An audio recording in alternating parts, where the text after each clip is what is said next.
This is like a bonus video. You get facts about 2 places in 1. So let's take a look. Let's start off with the meaning at number 10.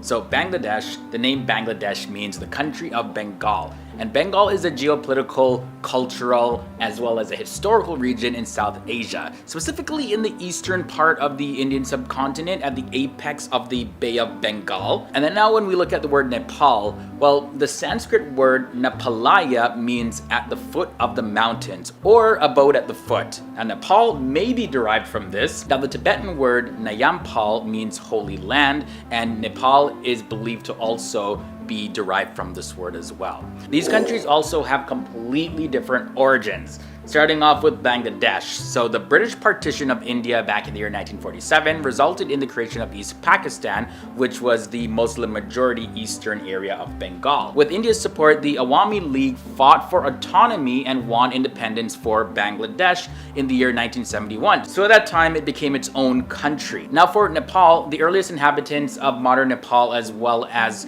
areas nearby are believed to be people from the Indus Valley civilization. And it's possible that the Dravidian people, whose history predates the start of the Bronze Age in the Indian subcontinent specifically, actually settled there before other people from other ethnic groups like the Tibeto-Burmans as well as the Indo-Aryans came in.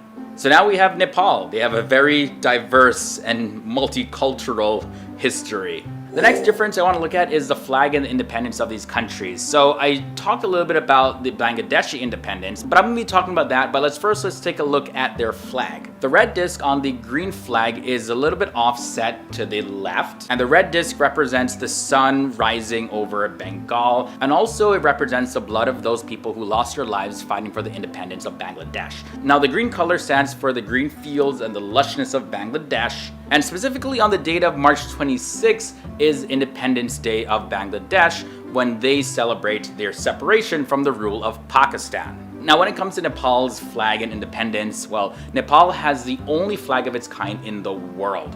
Now this flag is not square or rectangle in shape, but it's actually made up of 2 triangles. Nepal is also the oldest country in South Asia. It was founded back in the year 1768, and Nepal doesn't actually have an Independence Day because they've never actually been conquered. So the original founding date of Nepal is September 25th, 1768, but the British, back in the year 1923, they declared Nepal's independence. This is because the country was ruled by the Rana family, which supported the British Prime Minister at the time. So the Brits were like, nah.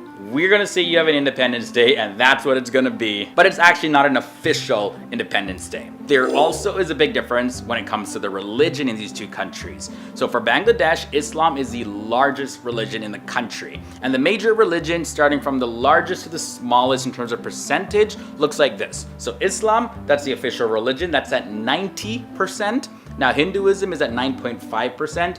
Buddhism is at 0.6%, and Christianity sits at 0.4%. Now, when it comes to the religion in Nepal, it actually has an integral part in Nepalese society and life in general. People in Nepal mainly follow Hinduism and Buddhism, and their numbers look like this. So Hindus make up 81.34%, Buddhists make up 9.04%, Muslims make up 4.39%, and those that follow the Kirat religion make up 3.04%, and Christianity sits at 1.41%. The next difference I want to look at is the difference with their national animals. So Bengal, most of us already know this, is the Royal Bengal tiger. You know, that's their national animal. The name of the country is in the name of the tiger. But this tiger is a beautiful, powerful, intelligent, majestic, all those adjective type of creature. Obviously, I'm a fan of these animals. I really want to see one up close. And now the Bengal tigers are actually the most populous of all the remaining tiger subspecies, with numbers estimated to be around the 2,000 or so individuals in the wild. So let's hope they just stay around forever. I don't want them going anywhere. Now, when it comes to Nepal, they declare the cow as their national animal. As you know, cows are honored in the Hindu tradition. And this is pretty recent, actually. So Nepal actually adopted its new constitution population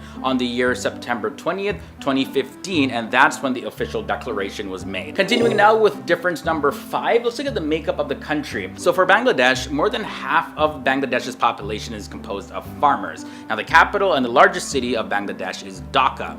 They have a population of 164 million people, and their population density sits at 1,265 people per square kilometer. Now Bangladesh has a total land area of 130,170 square kilometers. For Nepal, Nepal is rich in terms of its culture, its religion, its ethnic and natural diversity. Nepal is also known as the land with the highest mountain in the world, Mount Everest.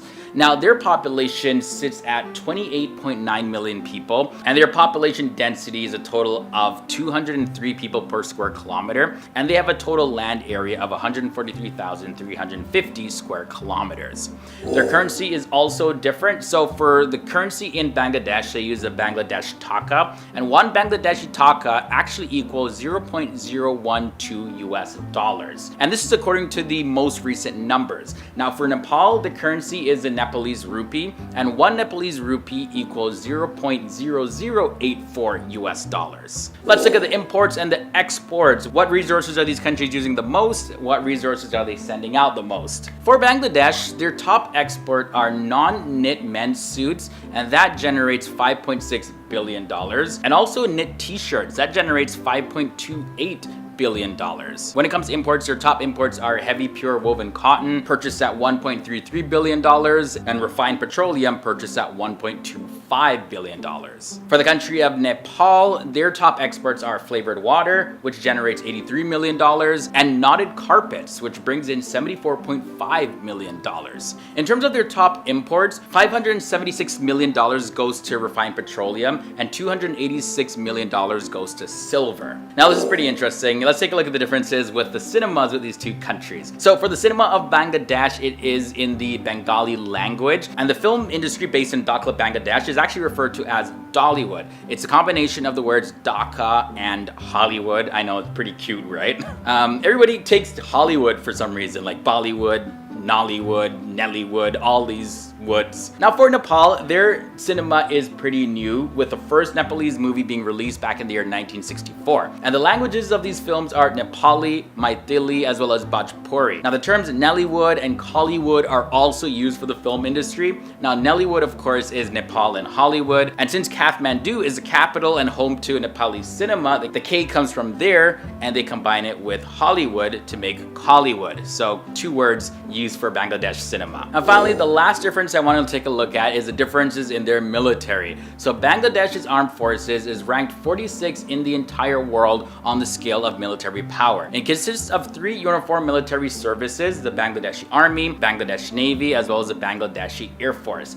Now the headquarters are in Dhaka Cantonment. And when it comes to the Nepalese armed forces, they rank 122 in the entire world, and it consists of the Nepalese Army, the Nepalese Army Air Service, as well as the Nepalese Armed Police Force. Now Nepal isn't split up in a typical Army, Air Force, and Navy divisions. Rather, their land service army makes up the majority of the military, and the smaller Army Air Service supports the land forces. So that's how they operate their military. Pakistan and Bangladesh are two countries that have existed as a part of a single political entity for so long. Let's not get confused though, they are two independent countries. However, the two countries share a couple of socio-cultural similarities. So many of you may already know this first fact, but in case you don't, it's probably important to know the history of these two countries and how they are actually quite similar. The two countries actually originated from India. So Bangladesh's independence was declared on March 26, 1971. The borders of modern Bangladesh were established with the partition of Bengal and India in August 1947,